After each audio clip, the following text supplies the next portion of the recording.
Un mari arrogant a abandonné sa femme, avec 5 enfants, dans une plantation de café abandonnée. Avant l'aube, Maria s'est glissée derrière la cabane, cherchant un coin où la terre serait moins dure pour allumer le feu. Mais dans un angle, le sol brillait d'avoir été trop piétiné, comme si quelqu'un l'avait déjà retourné. Elle s'est agenouillée et a commencé à gratter doucement avec ses mains. À ses oreilles, il n'y avait que sa propre respiration et les sanglots étouffés de son plus jeune fils. « Maman, tu cherches quoi ? Quelque chose qui puisse nous sauver, mon enfant. » Soudain, le bout de ses doigts a heurté une boîte en fer rouillée, enveloppée dans un tissu épais. Maria a soulevé le couvercle lentement. À l'intérieur, une poignée de graines brun foncé et à côté, une feuille pliée. La première ligne a tendu son visage et sa voix est sortie comme serrée dans sa gorge. « Si tu es arrivé jusqu'ici, c'est qu'il t'a envoyé au même endroit, là où il a déjà voulu me faire taire. » Sur la feuille, il y avait un croquis sommaire du terrain, avec une croix près d'un arbre tordu.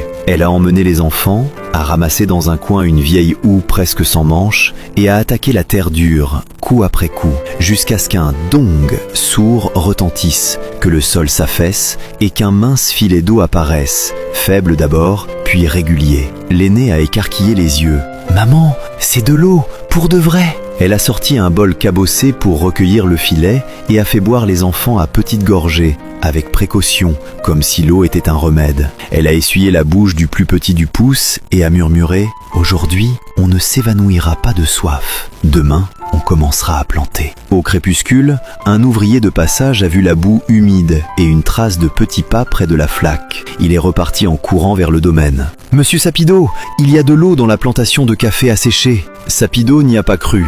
Il a ricané. « Tu mens, ou tu es devenu fou. » Pourtant, la nuit venue, il a débarqué dans la plantation avec 2 hommes, le regard comme s'il mesurait déjà un butin. « Je t'ai envoyé ici pour que tu disparaisses, pas pour que tu fasses du bruit. » Maria s'est placée devant ses enfants. « Je n'ai rien fait, j'ai seulement creusé. » Il a aperçu le papier dans sa main et a tenté de l'arracher. Elle l'a repoussé d'un geste. « Ne me touche pas. » Sapido a baissé la voix. « Donne-le-moi. » Maria a levé la feuille, immobile, solide comme un clou planté dans la terre. « Ici, il y a le nom de ton père. Et ici, il y a quelque chose que tu as caché pendant des années. » Sapido s'est figé une seconde. Et pendant cette seconde, il a eu l'air plus petit, comme un enfant qu'on vient de démasquer. « Tu ne sais pas à qui tu te frottes. »« Je le sais, » a-t-elle répondu, « et c'est pour ça que je ne baisserai plus la tête. » Alors, qu'est-ce qu'il y a écrit sur ce papier ? Et que fera Sapido quand il comprendra qu'il peut tout perdre ?